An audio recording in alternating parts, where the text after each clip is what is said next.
राज्यात नवे वर्स आणि दर्यावेळांचेर जावपी पार्ट्यो आणि महोत्सवांक हाजिरी लावपाक मोठ्या प्रमाणात पर्यटक गोंयांत आयिल्ले आसात।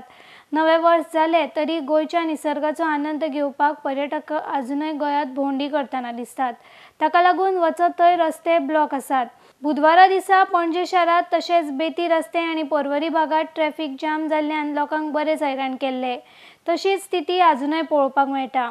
पणजेच्या तिसऱ्या पुलाचे काम चालू आशिल्ले खातीर पर्वरी रस्ते अरुंद जाल्यात।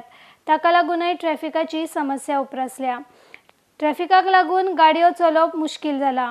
शेनवारा ह्याच गाडयांच्या गर्देत ॲम्ब्युलन्स आडकल्ली दिसून आयली। सध्या पर्यटन हंगाम सुरू आसा। पणजे लागसार आशिल्ल्या भागांनी वचपाक पणजेच्यान वाहनांची रस्त्यार कोंडी जाता। हे खबर आसूनय येरादारी खातें बरेच घाळपण करतना दिसून आयला। येरादारी सुरळीत करपाक बेती आणि पर्वरी भागातले रस्त्याचेर एकूय येरादारी पुलीस दिसले नात। येरादारी खात्याचे घाळपणाक लागून लोकांक बरेच हाल सोंसचे पडटा। वरांची वरां गाड्यांनी बसून रावचें पडटा। सरकारान नवे वर्साचे फाटभुंयेर येरादारी खातीर वेवस्थीत पावलां उखल्लीं ना ही निश्काळजीपणां दिसून येतात। इतले मजगतीं रस्ते जाम जाल्ल्यान सगळ्यो गाडयो आणि दुचाकी मोठ्या प्रमाणात आडकल्ल्यो आणि तातूंत ॲम्ब्युलन्सूय आडकल्ली दिश्टी पडली।